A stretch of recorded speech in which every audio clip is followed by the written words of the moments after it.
You're listening to a CNA podcast. Hey there, this is Andrea, and you're listening to the Money Talks podcast. Now, before we dive into today's episode, it's a good time for us to address some feedback that we've gotten from you on the legacy planning episode. Now, before I do that, we just want to say thank you for listening to Money Talks, because without you subscribing and listening to us, we won't have this interaction, and this means a lot to us. So thank you once again. All right, so first point that I wanted to bring up and clarify is on how assets are distributed when a minor beneficiary is involved. Let's make it easier with a sample scenario, shall we? Let's imagine we have a minor and his name is Ryan. So Ryan's parents have passed away and they've left behind a will. Now, the will states that Ryan is to inherit everything when he's of age. Now, the will also mentions 3 people: a guardian, an executor, and a trustee. So this is what each of them do. Let's start with the guardian. So the guardian is someone Ryan's parents have appointed to be responsible for him until he comes of legal age. The executor, the second person mentioned, manages and distributes the assets as per the will. The third person is the trustee, and that person is given the duty of overseeing the assets until Ryan is entitled to inherit them. So we went a step further. We spoke with Javen Sim. He's from Populous Law Corporation. And he says it's possible and actually quite common for the same person to wear all 3 hats, meaning the same person can be the guardian, the executor, and the trustee. But it can also be customized to have 2 or 3 different people playing these different roles. So it really all depends on how Ryan's parents would have wanted it or had wanted it in their will. All of this is completely separate from how CPF monies are distributed. So CPF is obviously a different vehicle altogether, right? If no CPF nomination has been made, this is why it's important to make your CPF nomination, by the way. What happens to the CPF monies? Well, it's going to be handled by the public trustee, who will then distribute the monies according to the intestacy laws, or for Muslims, inheritance certificate in Singapore. Okay, so we also got another comment, and this one was on the grant of probate. So when a person dies and leaves behind a will, the executor that's named in the will must apply for a grant of probate to start distributing the assets. Now, the time taken to obtain the grant varies. It may be as quick as fewer than 3 months, or it can be up to a year or more. It really all depends on how complicated the estate is. There could also be issues like family members disputing the grant, or issues in uncovering the assets, or issues with the will itself. It really is on a case-by-case basis. So we hope that that clarifies this point on the grant of probate. I want to thank Peggy Yee from PY Legal LLC for talking to us as well. And if you have any more messages for us, feel free. We love this exchange and this interaction with you. But in the meantime, I want to bring you the next episode. So, growing up in Singapore, you always have a kind of score to achieve, right? It starts with the PSLE, and then it ends with, right now, a grading at the workplace during your appraisal. And that determines how well you, or not so well, you performed in your job, right? Here's another kind of score you might not have known about: your financial score. Now, it's called a credit report, and it gives a sort of health rating on your finances. But I bet most of you have no idea what your score is, much less used it or referred to it. So it is important, though, in some aspects, your credit report. So here in the studio to tell us why is Wong Sok Quan, Head of Consumer Services at Credit Bureau Singapore. Sok Quan, thank you very much for joining me. Thank you, Andrea. Okay, so I want to start the conversation by putting you on a spot a little bit, okay? I think I know the answer, but is your own credit score healthy? Definitely. Because as someone who works at a credit bureau, I imagine that's something you have to keep your tabs on. Okay, so I'm curious though. With the exception of people like you and me, we are familiar with what's happening in the financial world and our financial health. Most people actually don't really know that they can get a credit report. Is this your experience as well? Yeah, not everyone know about this. Yeah. So what do you tell them? Yeah, definitely we'll ask them to visit our website at www.creditbureau.com.sg to obtain a copy of their report. So even if they do not want a copy of report, we also have sample report attached in the website so that y'all can take a look of the interpretation so of it doesn't the always report. It doesn't have to be if you're too afraid, for example, Yes. to look at your report. You can look at the sample ones. Okay, so you can pay $8, I believe. Yes. And then get a report. I've seen my credit report and I'm still confused. Walk me through the grading system. There is a numeric score. Okay. And also there is a alphabetical score. Okay. So it will be from AA to HH. So AA will be, of course, the best score. Of course. Yeah. HH will be the higher chance of a person will be falling into delinquency. Right. The score will be ranging from 1,000 to 2,000, with 2,000 being the best score, which is the highest creditworthiness, and also for 1,000 being the lowest creditworthiness. Okay. So, of course, it will be good to have AA score. Okay. AA. So that is accompanied by the numerical score. Is that correct? Yes. Ah, okay. What is this score based on? The score is based on the information in the credit report, such as the monthly installment. You will see like the 12 cycle in your credit report, whether you pay full payment or not in every month. It's a 12-month cycle. Yes, it's a 12-month cycle. So whether is it a full payment, whether is there any missing cycle, you did not pay. Okay, so if you don't pay, it's going to raise a red flag and it's going to Yes, adjust so it will more the or less scale. adjust the score a little bit. Ah, okay. So this is why you have to pay your bills. Our credit reports just tells us how well or how badly we are scoring. What essentially are credit reports used for? I mean, who has access to them besides us? Consent. Okay. For example, if your company is doing a credit check on you, you will definitely have to sign a consent form before CBS can review the report to them. Okay, so how often does this happen where companies request for an individual's credit report? Yeah, I think it varies for different organizations. I mean, some will do annual checks, some will do quite frequent checks. It depends on their risk appetite. Right, so this is both for existing employees. Existing employees and those new onboarding candidates. Right, okay. When a company does a credit check on an individual, be it an existing employee or a new employee, is there a limit that they cannot breach? For example, someone who scores above an H, but you're not an AA either, perhaps like a D or an F. Is that something that raises red flags for companies? Different banks or different organizations have different risk appetite. So it depends on what they are looking at. Okay. What do they pay attention to normally? Usually it's the account status history, any aggregated outstanding balances, Right.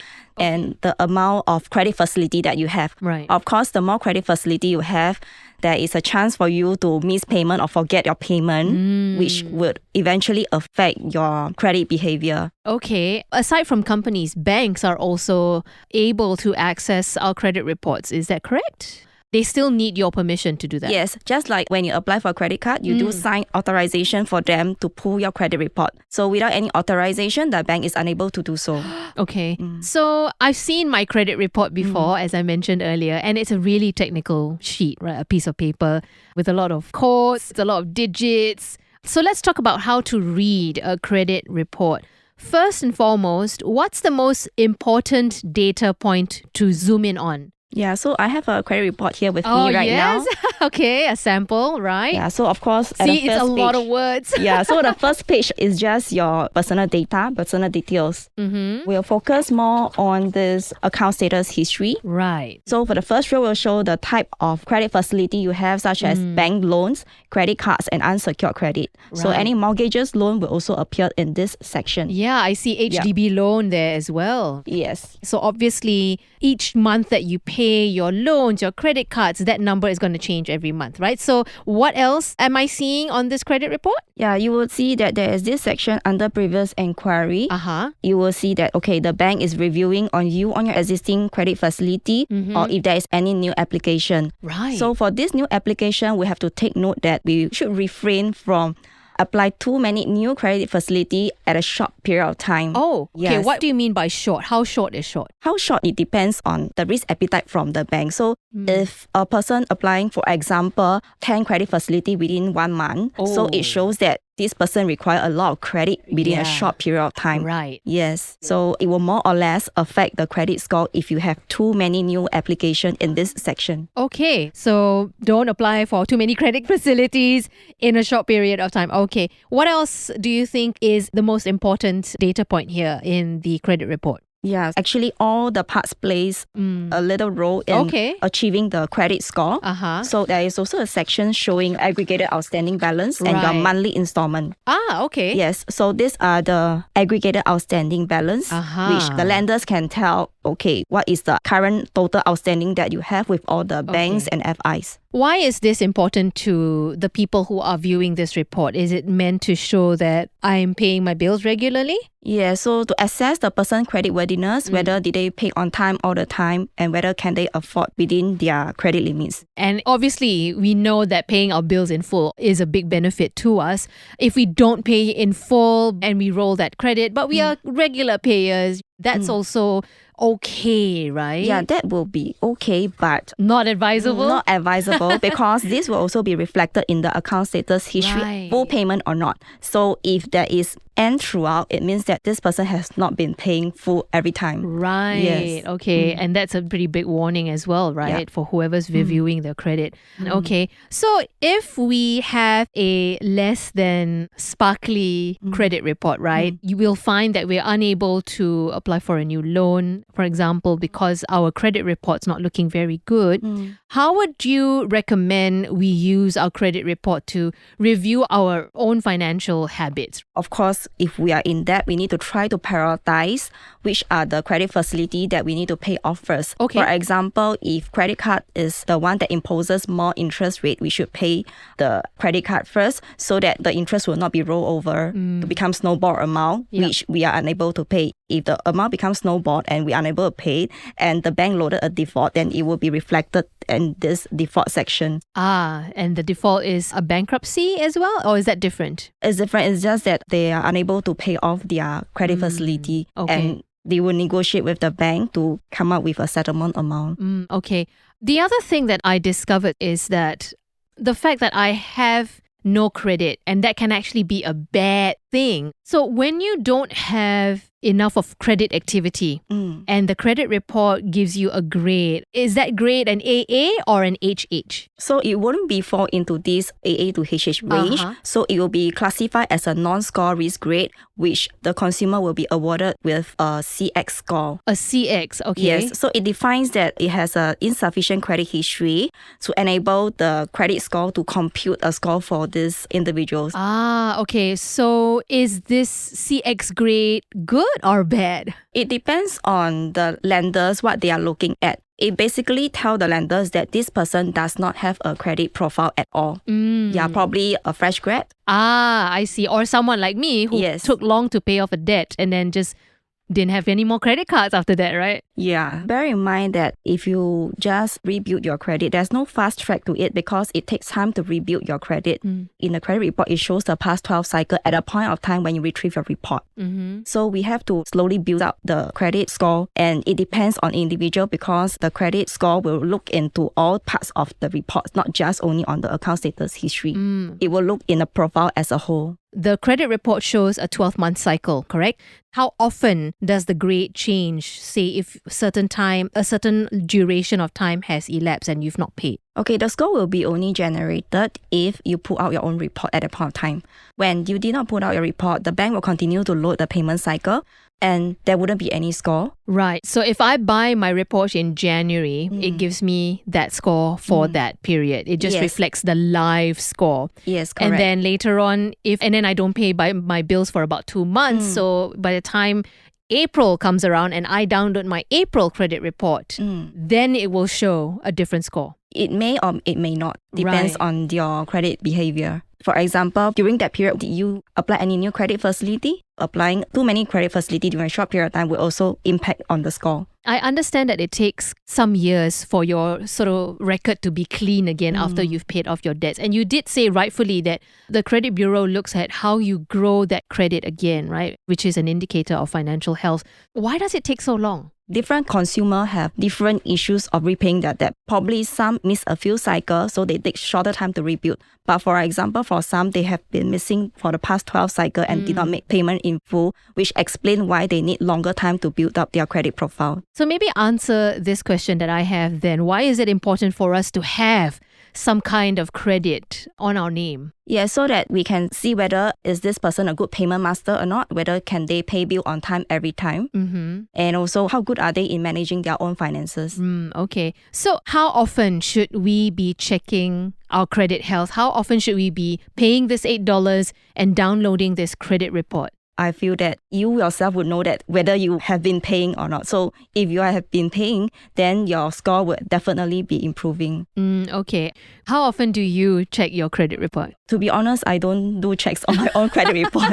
Yeah. Because you are very confident of Yes. paying your bills on time. Yeah. Okay. When exactly is a good time for us to download our credit report? I imagine when you're about to spend the big bucks, right, on a house or a car, for example. Would that be an example? Yes, of course, we will not get the credit report until the time that we need it. As mentioned earlier on, we can actually download the report anytime so that you can understand your credit health and see how can you improve on your credit score. And that's before Yes. you have, or when you have the intention Yes. of buying a flat or a house or a car, right? Yes. So Sok Quan, do you have any final notes about what is it about a credit report that we need to know? It is important to maintain a good credit score so that it won't affect your employment, it won't affect your credit application. Okay. On this podcast, we've been advised by numerous guests the importance of paying your bills, especially high interest credits. To summarize, good credit health, just like our physical health, it is a reflection of how well we are in control of our finances. It's also a positive signal to creditors and companies that you are a reliable, trustworthy borrower who always honors your debts. And that has ripple effects when it comes to your jobs and access to loans in the future as well. Who doesn't want a clean sheet? Having a good credit record actually helps you more than hinders you. Sok Quan, we have a segment called Questions from a Hat. So there are mystery questions in here. None of them difficult. Don't worry. This is the fun part of the podcast. You'll have to pick a question from this hat. So just pick one, hand it to me, and then I will ask you the question. All right, Sok Quan. What financial advice would you give to your 20-year-old self? 20-year-old self. Okay. I think if when I'm 20 years old, probably I can apply a credit card. Yeah, so at that point of time, I would tell myself to spend wisely and spend within our own means so that my credit score will be good. But of course, at that point of time, I wouldn't take a copy of my credit report yet. Neither did I, and I probably don't think a lot of 20-year-olds out there would do the same. Sok Quan, it's been a pleasure. Thank you so much for coming on the podcast today. Thank you.